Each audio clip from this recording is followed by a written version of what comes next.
Hello dear students, my name is Gregorians from Pathological Anatomy Department of Georgievsky Medical Academy, and today I want to present you a lecture on endocrine system pathology. The endocrine system consists of integrated organs, endocrine organs, distributed in the body and fulfilling the metabolic equilibrium maintaining function. This function is fulfilled by specific biological active substances produced by these organs. The substances are called hormones. The hormones released in the bloodstream are delivered to target cells where they act on receptors, making these target cells increase their metabolic and mitotic activities. According to chemical structure, all the hormones are divided into peptides, amines, and steroids. The peptides bind to receptors located on cell membrane, whereas steroids and amines penetrate into the cell and bind with cytoplasmic and nuclear receptors. The endocrine system has three levels of regulation. The highest level is hypothalamus, which is highly integrated with nervous system. It secretes releasing and inhibitory hormones which act on hypophysis. The hypophysis produces trophic hormones which influence upon peripheral endocrine glands. The latter is the third level of endocrine system regulation, and the endocrine glands secrete typical hormones which act on target cells. The blood levels of hormones exert regulatory influences upon the anterior pituitary gland and the hypothalamus. This regulatory influence is called feedback mechanism. Besides this, there is a group of apparently unrelated endocrine cells which synthesize biogenic amines and peptide hormones. These cells are present in gastrointestinal tract, liver, bronchi, brain, and some other organs including placenta. They derive from embryonic nervous tissue. These cells are called neuroendocrine cells. All these cells are collected in so-called Apud cell system or diffuse endocrine system. A tumor derived from such cell is called apudoma. The diseases of pituitary gland are manifested by underproduction or overproduction of pituitary hormones. One more effect called local mass effects. The underproduction leads to hyperpituitarism. This is a hormone deficiency. The underproduction is caused mainly by destructive processes, pathologic changes that occur in hypophysis, in particular ischemic lesions and non-functional adenomas. The overproduction leading to hyperpituitarism, it has increased functioning of pituitary gland, is caused mainly by microadenoma. This is a functioning adenoma.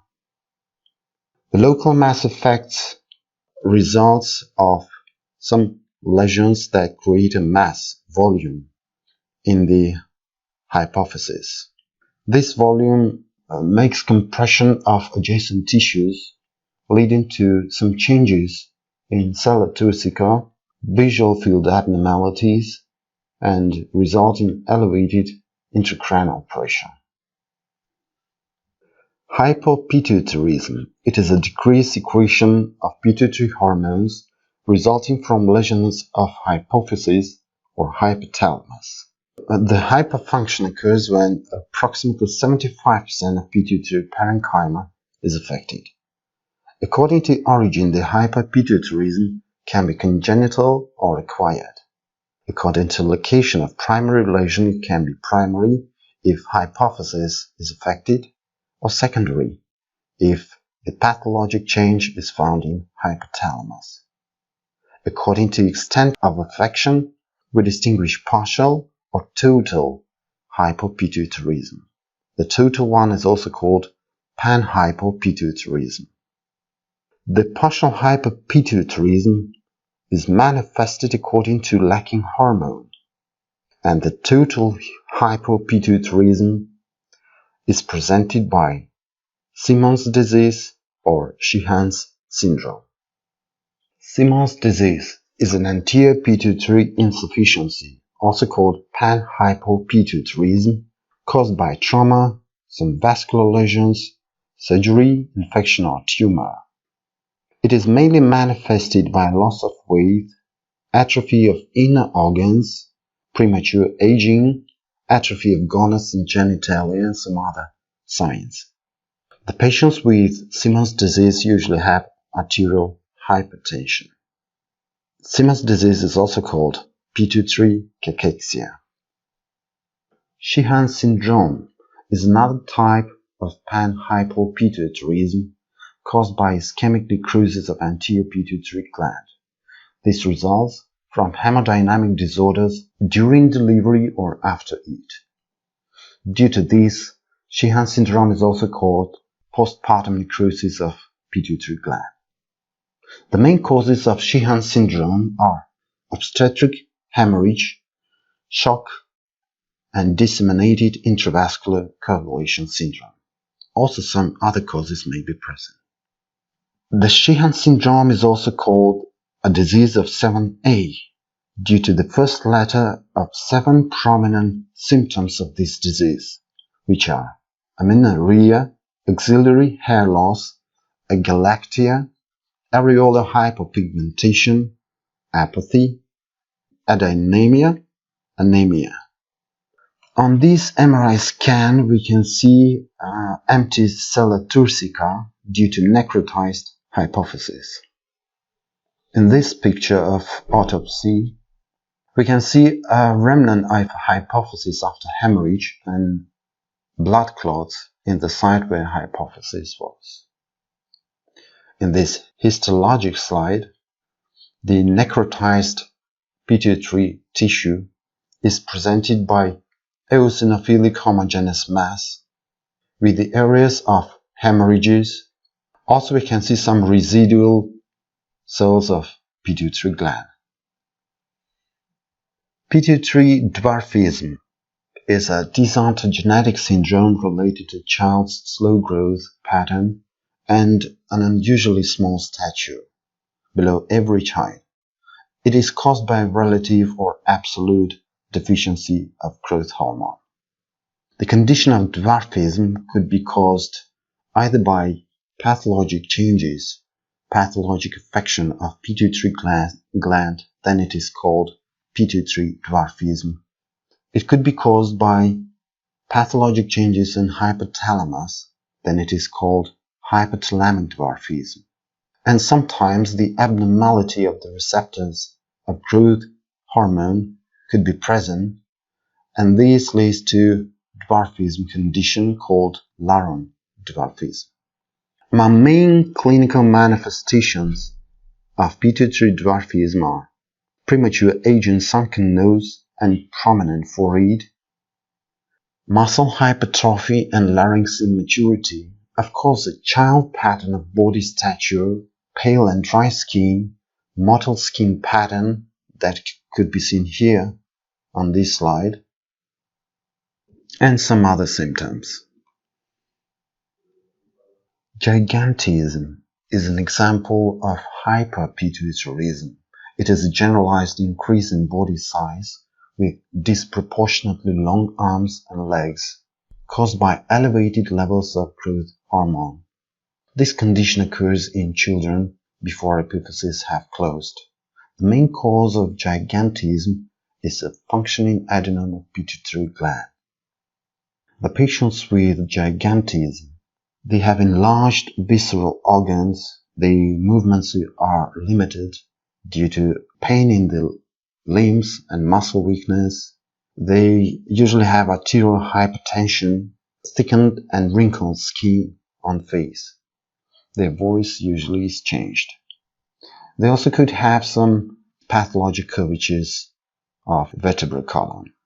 On this MRI scan, we can see an adenoma of pituitary gland. Acromegaly is another example of hyperpituitarism.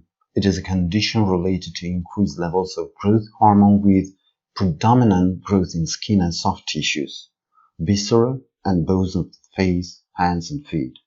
This condition occurs in adults after closure of epiphysis. The main cause of acromegaly is pituitary gland tumor, also could be neuroinfections and trauma, and sometimes even pregnancy. The patients with acromegaly, they have increased inner organs, in particular heart, liver, and kidneys, enlarged tongue, lips, nose, and ears, broadening of the lower face and coarse features, enlargement of the jaw and prognatism, which is a protrusion of jaw, thickened fingers that look like sausage-like fingers, and some other signs. Cushing's disease is an endocrine disorder caused by increased levels of adrenocorticotropic hormone due to its increased production in anterior pituitary gland. The main cause is microadenoma. It is functioning microadenoma. The patients with Cushing disease have obesity, usually middle or upper type of obesity, with adipose tissue accumulation in around face and neck, making such moon-like face. Sometimes the adipose tissue is accumulated on the back of the neck, making so-called buffalo hump. The cheeks are reddish, and on the face there is increased hairing, which is called hirsutism. Besides this, the patient has osteoporosis that increases risk of pathologic fractures. Also nephrolithiasis, presence of stones in kidney and urinary tract. Irregular periods. Besides these, the Cushing's disease is usually accompanied by diabetes mellitus, arterial hypertension, and low immunity. While talking about morphologic findings, we should mention a basophilic microadenoma found in pituitary gland. This adenoma arises from the cells called corticotrophs that produce adrenocorticotropic hormone. We also can find hyperplasia of adrenal cortex, in particularly in zona fasciculata and reticularis. Primary shrunken kidney is an outcome of one of the complications or symptoms of Cushing's disease, arterial hypertension. The kidney is small in size, dense, the surface is rough granular. Gonadal atrophy or hypertrophy also could be observed. Here we can see the testis is smaller compared to normal one. In liver we can find fatty degeneration or steatosis.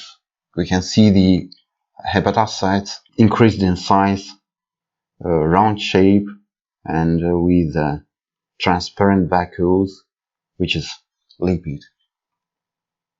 The patients with Cushing disease also have osteoporosis. Here we can see the few foci of bony tissue and vast region of bone marrow. This picture is typical for osteoporosis. On this ultrasound scan we can see a pattern of nephrocalcinosis, accumulation of calcium salts in the parenchyma of kidney. Left ventricular hypertrophy is one of the complications related to arterial hypertension present in patients with Cushing disease. Diabetes insipidus. It is a deficiency of antidiuretic hormone which is characterized by excessive urination due to inability of kidney to resolve water properly from urine. The diabetes insipidus could be a few types. The main and most frequent type is central, also called primary. This occurs if some pathologic lesion occurs in pituitary gland or hypothalamus. The next type is nephrogenic. This occurs if the tubular epithelium is not responsible to antidiuretic hormones. Gestational type of diabetes insipidus. It occurs during pregnancy when the placenta produces specific substances that can destroy antidiuretic hormone. Psychogenic polydipsia, also called dipsogenic diabetes insipidus. This type occurs in some patients with psychiatric disorders and is connected to decreased sensitivity threshold of the thirst center. Also, there is idiopathic type of diabetes insipidus. It is the one when the reason is not identified clearly. The main causes of central type of diabetes insipidus are related to damage of either hypothalamus or hypophysis. The diabetes insipidus is manifested by increased urination, called polyuria, increased water intake, called polydipsia, dehydration sign, nocturia, that is urination at night, loss of weight, and some changes in hypothalamus if it is central type of diabetes insipidus. Thyroid gland produces 3 types of hormones. They are 3-iodothyronine, thyroxine, and calcitonin. Generally, the thyroid gland consists of 2 lobes, and each of the lobe consists of 20 to 40 lobules in which follicles are present. The follicles are made up of 1-layer cuboidal follicular epithelium lining the space where colloid is accumulated. The colloid is presented by thyroglobulin. Beside the follicular cells, we can find so-called parafollicular cells or C cells which produce calcitonin. Sometimes in the follicular epithelium or beside it, we can find so-called B cells or Hürtler-Ashkenazi cells. The thyroid gland diseases generally can lead to one of 3 possible functional status of thyroid gland. They are euthyroidism, which is normal functioning of thyroid gland, hyperthyroidism, increased functioning resulting in increased levels of thyroid hormones in blood, and hypothyroidism, that is decreased functioning state resulting in decreased levels of thyroid hormones in the blood. Thyrotoxicosis is a hypermetabolic state caused by elevated circulating levels of free 3-iodothyronine and thyroxine. In majority cases, the thyrotoxicosis is associated with hyperthyroidism, which is an increased functioning of thyroid gland. These can be primary and secondary. The secondary one is a result of increased secreting or production of thyroid stimulating hormone due to adenoma in hypophysis. There are some pathologic conditions that can lead to thyrotoxicosis and are not associated with hyperthyroidism, such as granulomatous thyroiditis or subacute lymphocytic thyroiditis. In this case, the preformed thyroid hormones are released into the blood, and this occurs not due to hyperfunctioning of thyroid gland, but due to destruction of follicles and follicular cells. Sometimes also could be present some ectopic thyroid tissue that also can produce thyroid hormones and lead to increased levels of thyroid hormone in the blood. About 99% of all cases of thyrotoxicosis are caused by Graves' disease, hyperfunctional multinodular goiter, or hyperfunctional thyroid adenoma. The manifestations of thyrotoxicosis are mainly caused by overactivity of sympathetic nervous system and hypermetabolic state induced by excessive thyroid hormone.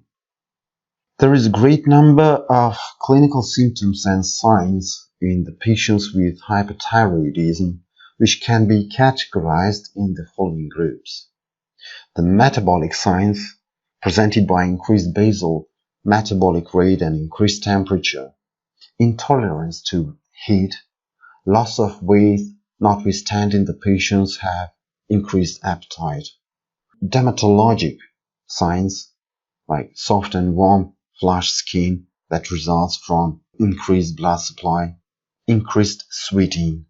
Ophthalmologic signs are presented by wide and staring gaze, which is a Coccus sign, sometimes with infrequent blinking, which is Stelberg's sign, lag of lead, which is von Graff's sign, and sometimes also we can see Dalrymple sign. It is a white rim below upper eyelid in the patient asked to look downward. This is Dalrymple sign. The upper lid is usually raised. Neurologic clinical signs are presented by tremor and hyperactivity, emotional lability and anxiety, insomnia, and weakness of the muscles. Musculoskeletal signs, osteoporosis and an increased risk of fractures, atrophy of skeletal muscles, followed by fat infiltration and focal infiltration with lymphocytes. Gastrointestinal signs are following: hypermotility, diarrhea and malabsorption, minimal liver enlargement due to fatty changes in hepatocytes, thyrotoxic hepatitis, and even liver fibrosis. As it is seen on this slide, the growth of connective tissue is presented on this slide by this bluish color, which compresses the hepatic lobules and separates them. Of great importance are cardiac symptoms. The cardiac symptoms at hyperthyroidism are following: the elevated cardiac contractility and cardiac output together with tachycardia provide arterial hypertension. Cardiomegaly could be a result of left ventricular hypertrophy initially as a result of arterial hypertension, or later could be a result of congestive heart failure. Arrhythmias like atrial fibrillation and extrasystole could be also in the patients with hyperthyroidism, in particular in older patients. On histological section, we can find some myocardial changes like focal lymphocytic and eosinophilic infiltrations in myocardium, mild fibrosis, myofibril fatty changes. All these changes related to heart present or represent so-called thyrotoxic or hyperthyroid cardiomyopathy. Hypothyroidism is a condition of hypometabolic state caused by long-term deficiency of thyroid hormones. It could be primary if pathologic process occurs in hypophysis, and secondary if the pathologic change occurs in hypothalamus. According to cause, the hypothyroidism could be congenital, autoimmune, or iatrogenic. That means due to radiation therapy or surgery. The hypothyroidism is presented in two forms: cretinism that occurs in kids and myxedema that occurs in adults. The cretinism is manifested mainly by mental retardation, short stature, coarse facial features, protruding tongue, and umbilical hernia. The myxedema occurs in adults and is manifested by physical and mental activity slowing, generalized fatigue, apathy, mental sluggishness. The speech of this patient and intellectual functions become slower, the sweating is decreased, the skin is cool and pale.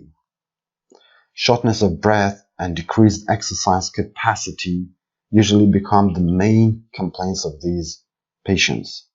Dense edema, coarse facial features, tongue enlargement could be observed. The heart could present flabby consistency. The chambers could be dilated or enlarged. In microscopy, we can find swelling of cardiomyocytes, loss of cross striation, and interstitial edema.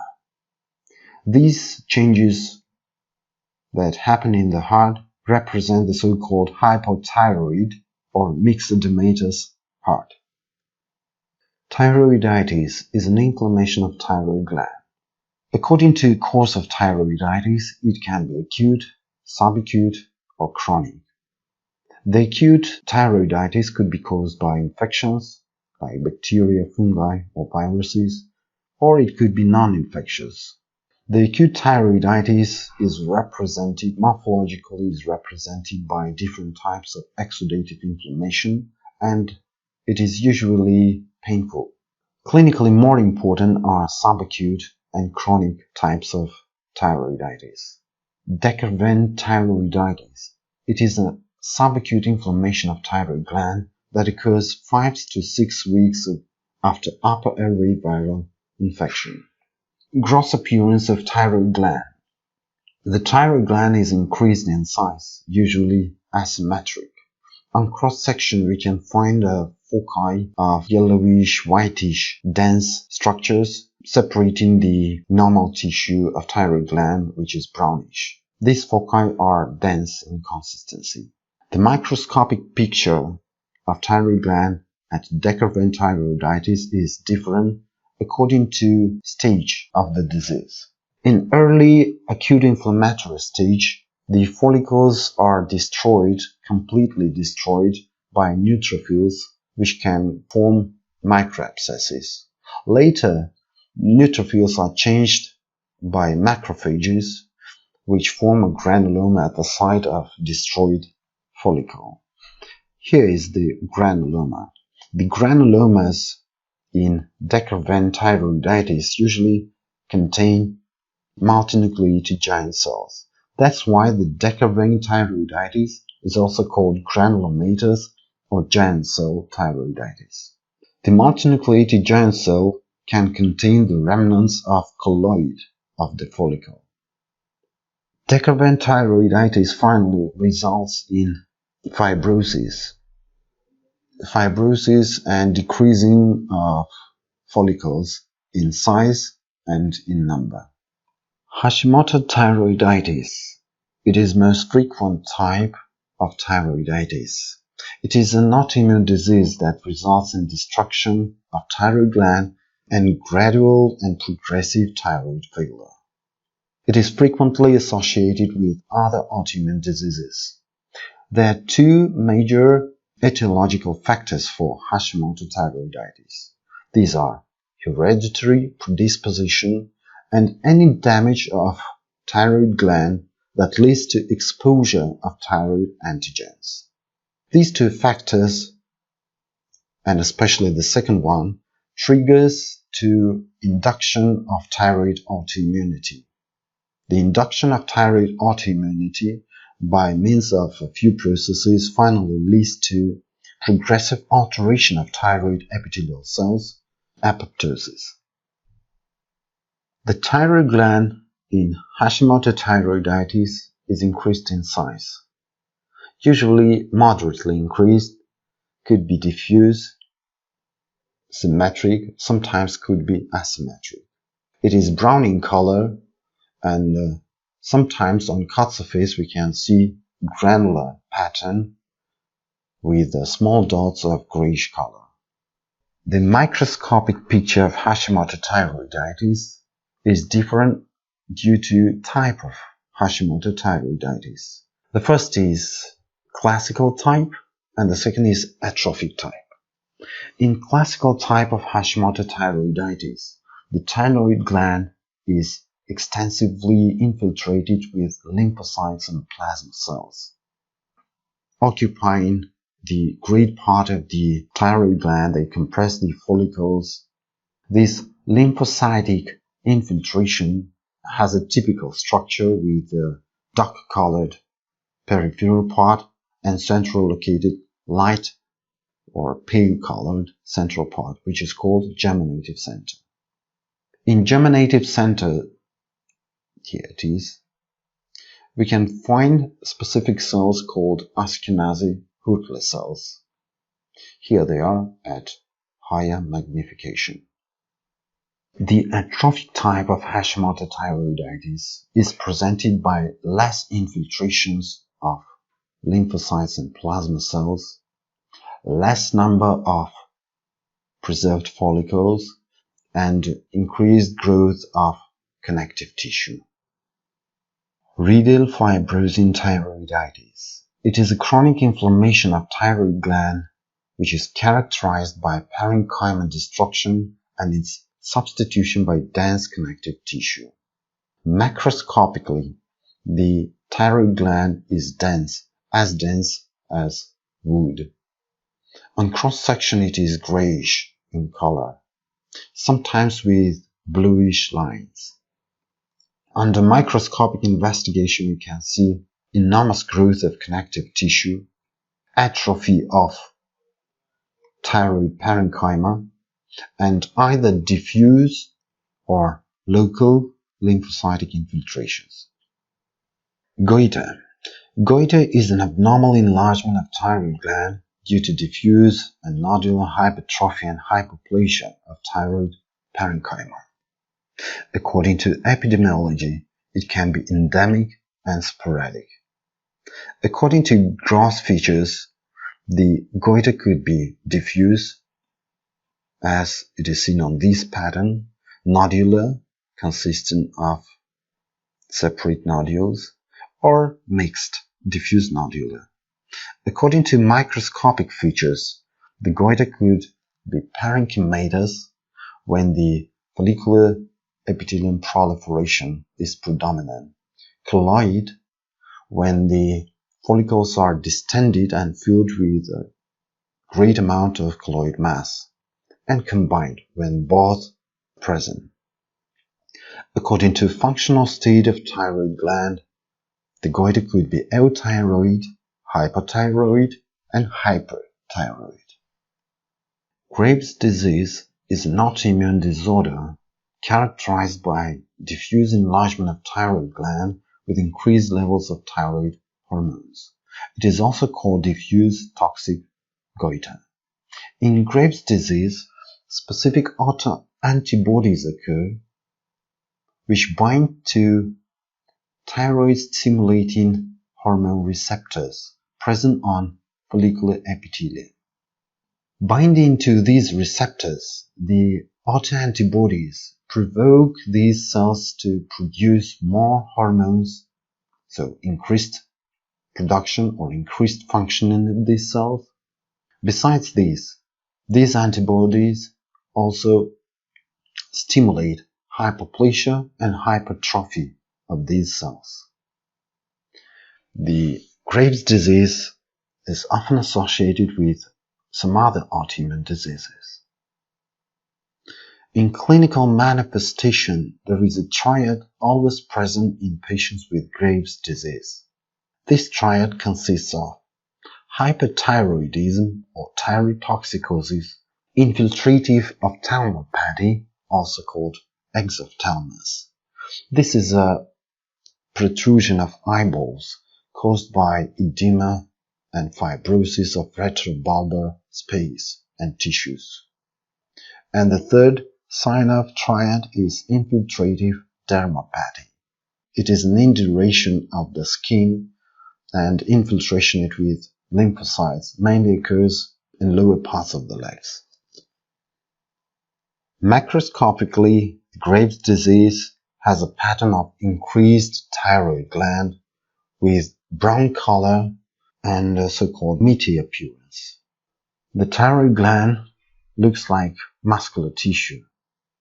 The enlargement is diffuse or symmetric. No nodular structures could be found. At microscopic investigation, we can find the follicular epithelium becoming tall. The follicular epithelium also undergoes proliferation that leads to crowded location of these epithelium, causing such pouching into the colloid structure, which are called follicular papillae or Sanderson's posters. The colloid mass becomes pale, and it also has a scalloped margins due to decreasing of the amount of colloid in the follicle. In the interstitium of thyroid gland, we can find some lymphocytic infiltration. Also in this disease, the systemic lymphopathy could be found. Diffuse non-toxic goiter. It is also called simple goiter. It is an enlargement of the entire gland without producing nodularity. Usually it is euthyroid. Due to its microscopic appearance, it is also called colloid goiter. The simple goiter could be found in both endemic and sporadic cases. Macroscopic appearance of simple goiter. Thyroid gland is increased in size, usually asymmetric. It has a brownish appearance, brownish color, and somewhat glassy appearance on cancer phase. At microscopic investigation, the picture is different and depends on the phase. There are two phases, hyperplastic phase and colloid involution. In hyperplastic phase, we can find proliferated follicular epithelium and follicles with a colloid mass of different size. This picture is somewhat similar to that found in Graves' disease. Later, the proliferated follicular epithelium undergoes involution and turns to become flattened epithelium. At the same time, the amount of colloid increases and follicles becomes distended. This is what we call colloid involution, and such goiter is called colloid goiter. Multinodular goiter. It is an irregular enlargement of thyroid gland characterized by multiple nodularity of parenchyma. It can be either euthyroid or hyperthyroid. A toxic multinodular goiter is called Plummer syndrome.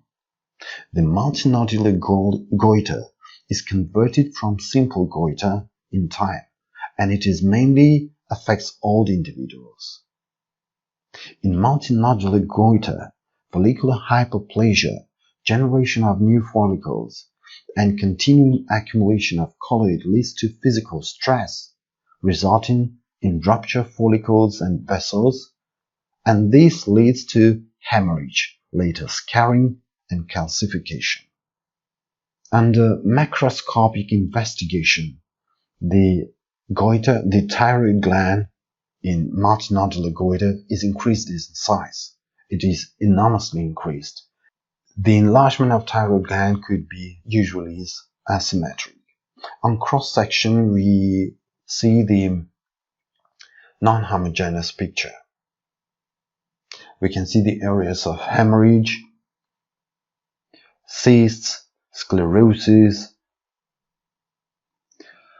and sometimes even calcifications. The thyroid gland in multinodular goiter is dense. In microscopic investigation, we can find the combination of two types of follicles.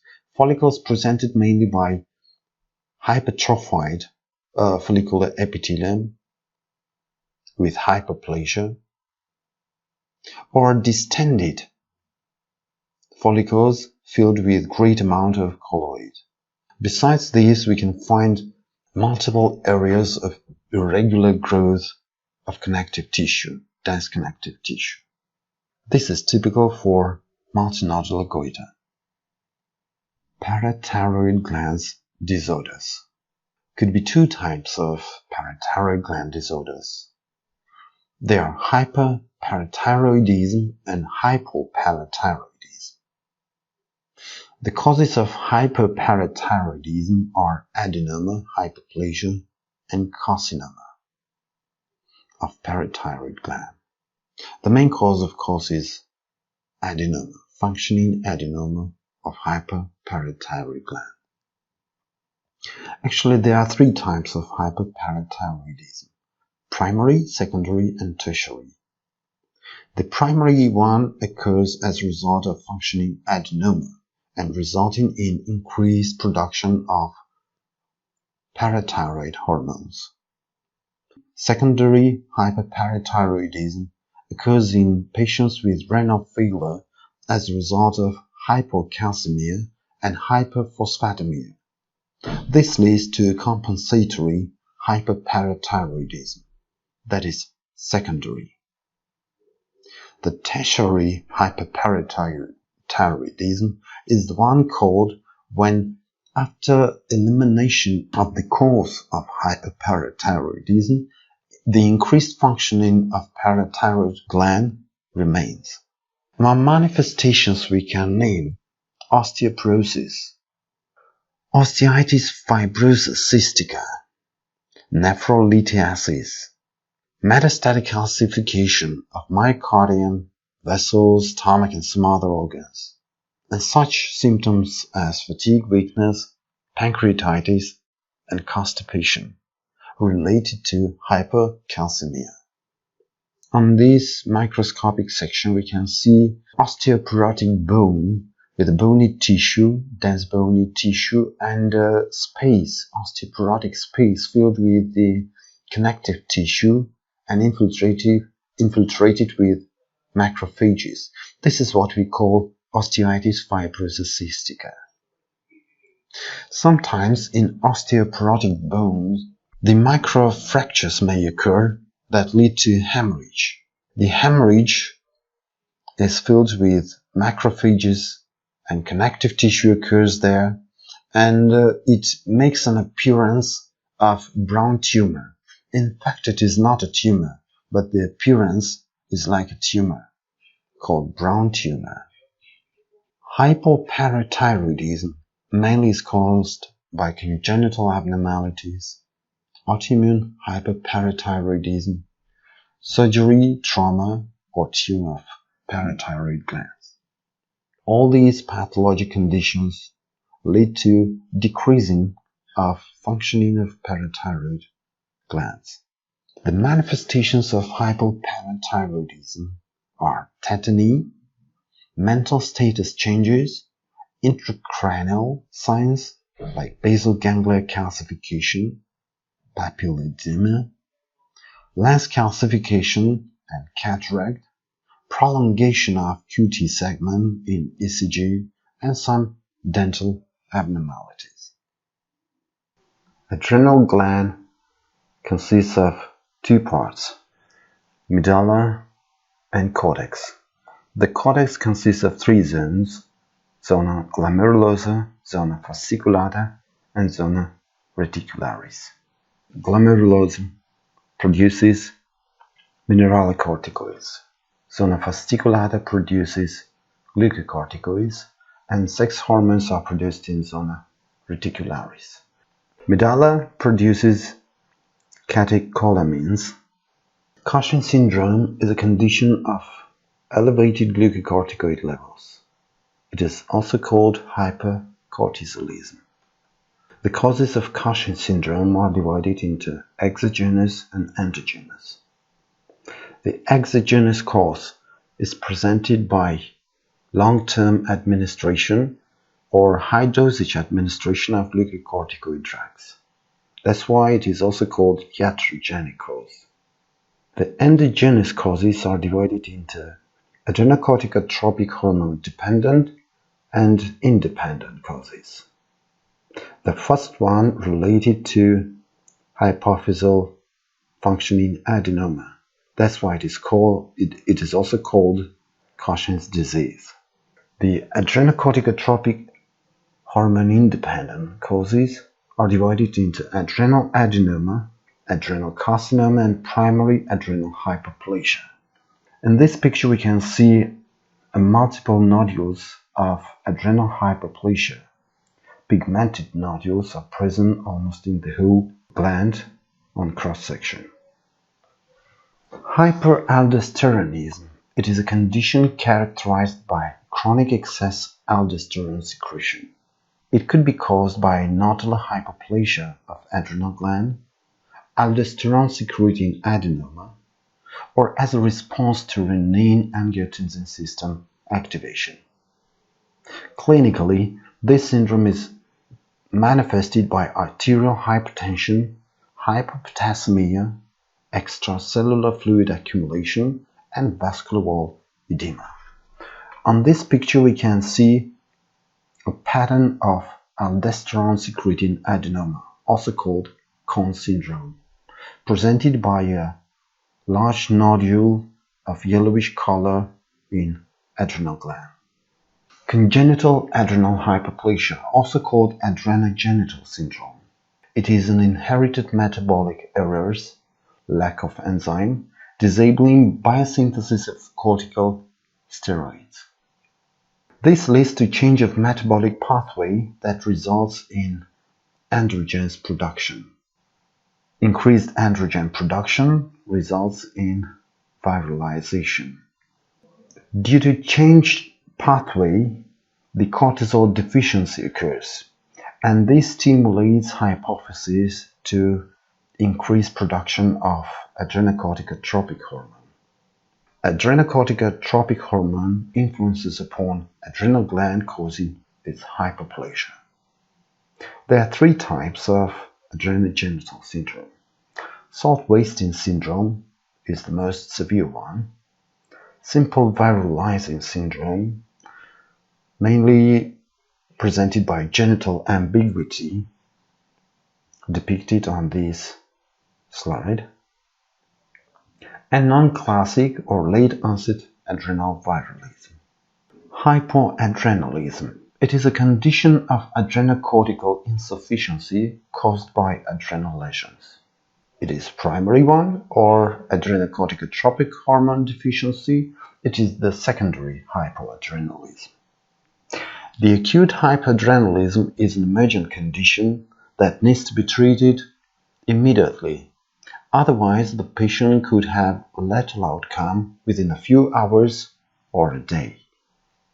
The acute hypoadrenalism can be caused by chronic adrenocortical insufficiency under stress, rapid withdrawal of steroids, acute pituitary insufficiency, or massive adrenal hemorrhage.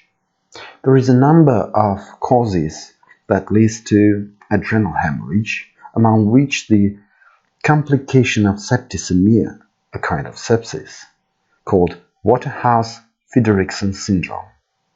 The clinical features of hypoadrenalism are rapidly progressive hypertension and even shock, disseminative intravascular coagulation syndrome with purpura, and massive bilateral adrenal bleeding. On this histologic picture we can see a great area of hemorrhage in adrenal cortex, mainly in zona fasciculata and zona glomerulosa. This hemorrhage leads to necrosis of the cells of adrenal cortex. Addison disease, also called chronic hypoadrenalism. It is a chronic condition of adrenocortical insufficiency resulting from progressive destruction of adrenal cortex. There is a number of causes that lead to Addison disease, among which the main causes are autoimmune adrenalitis, infections, metastatic neoplasms, and congenital adrenal hyperplasia.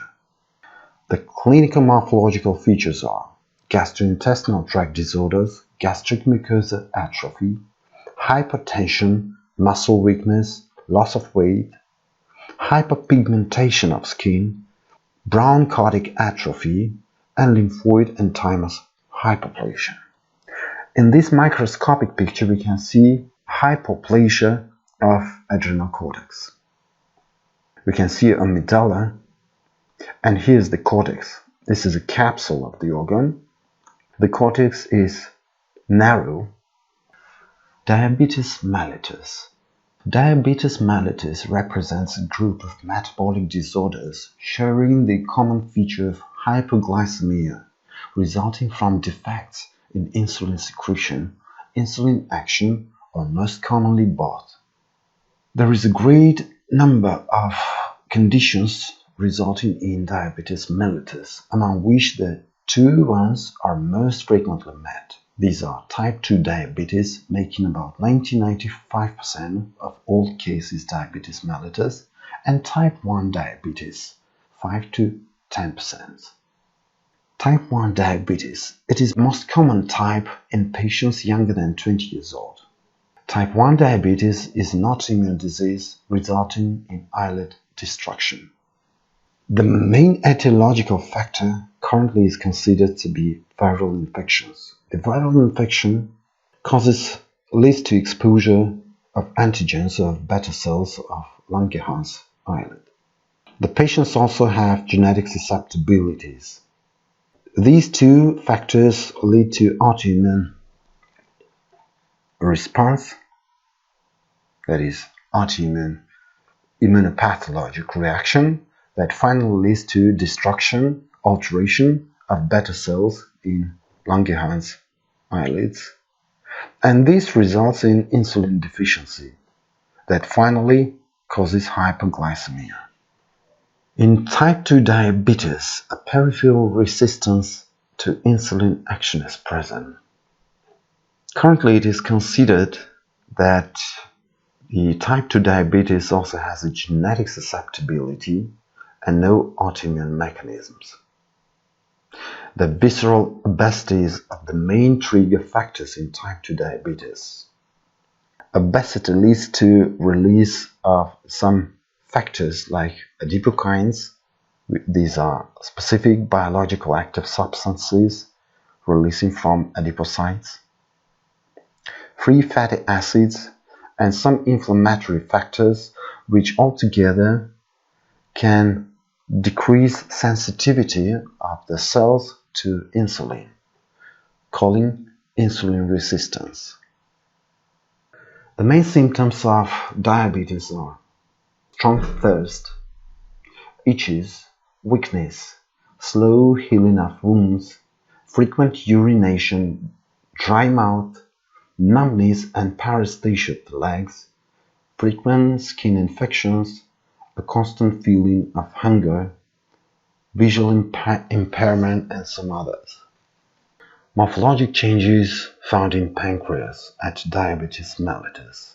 First of all, it could be reduction in the number and size of islets. This is typical for type 1 diabetes. Insulitis. Here on this slide we can see the lymphocytic infiltration of Langerhans islets. This condition is called insulitis, which is typical again for type 1 diabetes. Degranulation of beta cells. On these electron microphotographs, we can see the condition with the granules, beta cells containing granules filled with hormone, insulin, amyloid deposition within islets, which is typical for type 2 diabetes. On this microscopic slide we can see a pancreatic tissue and reddish color amyloid substance deposited in Langerhans islet. The stain used in this microscopic slide is Congo red. Fibrosis and reduction of islet cell mass that usually occurs at later stage as a result of inflammatory process in islets, insulitis, and alteration of islet cells. The morphologic changes in diabetes mellitus are divided in a few groups. One of the main groups are macroangiopathies and microangiopathies. Macroangiopathy is presented by atherosclerosis. It is progressive atherosclerosis in the sites where it was present or appearance of new sites of atherosclerosis. It is complicated, progressive, accelerated atherosclerosis. These finally will increase the incidence of myocardial infarction. Here we can see cross-section of left ventricle and the area of infarction, which is pale whitish color. Actually, it is the main cause of death in diabetes mellitus. Besides these, the atherosclerosis in diabetes mellitus leads to chronic arterial insufficiency of lower extremities, resulting in gangrene, necrotic changes in the distal part of the lower extremities. Usually these wounds are not healed well, or very long and very difficult to heal these wounds, and are usually complicated with purulent inflammations. As a pattern of microangiopathy, we can see a diffuse thickening of basement membranes of capillaries. It could be seen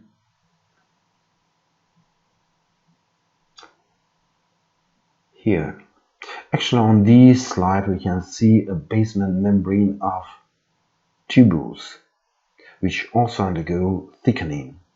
This is, by the way, a pass reaction stain, and we can see the basement membrane of tubules which are thickened, but not related to microangiopathy, but to nephropathy. This is the next group of changes found in diabetes mellitus, diabetic nephropathy. It is presented by capillary basement membrane thickening. Here it is. Tubular basement membrane thickening. Here it is, pronounced thickening. Diffuse mesangial sclerosis. Here we can see the mesangial sclerosis in the glomeruli of kidneys. Nodular glomerular sclerosis. It is a kind of sclerosis present in glomeruli when we can find such nodules of sclerotic tissue, usually in peripheral part of the glomeruli. By the way, these both slides are stained by pass reaction. On this electron microphotograph, we can see increased thickened basement membrane of capillary. Later, the glomerulosclerosis also could be complicated by hyalinosis. Hyalinosis that could be present, or hyaline deposits could be found on the loops of the glomerular arterioles. This pattern is called fibrin caps. Or the hyaline deposits in the form of drops could be present on Bowman capsule, and this is called capsule drops. The renal atherosclerosis and arteriolosclerosis finally leads to renal insufficiency as a result of nephrosclerosis, shrunken kidney. Pyelonephritis is a frequent complication of diabetes nephritis, and a specific type of pyelonephritis, which is necrotizing papillitis, also may occur. The next group of diabetic changes relate to eye, in particular to retina, sclera, and lens. In the eye we can find retinopathy in the form of retinal detachment. Here on this fundoscopy picture we can see the borders of detached retina. Also could be formed microaneurysms, some areas of hemorrhages, and all these processes finally lead to blindness of these patients. diabetes mellitus is the main cause of blindness in human population. Also, we can find cataracta in patients and glaucoma. The neuropathy is presented by distal symmetric polyneuropathy, usually involves the nerve fibers of lower extremities initially. Then neuropathy also may occur in the nerve fibers of upper extremity and even can make or have a pattern of glove and stocking pattern. Later, the autonomous neuropathy may occur when the autonomous system nerve fibers are affected by neuropathy. This can lead to some inner organs dysfunctioning. The polyneuropathy in extremities leads to impairment of sensation and motor activities of the limbs. Histologically, and here is the electron microphotograph, we can see the central located axonal process surrounded by Schwann cells, making a sheath for this axonal process. We see that there is a demyelinization of axonal process.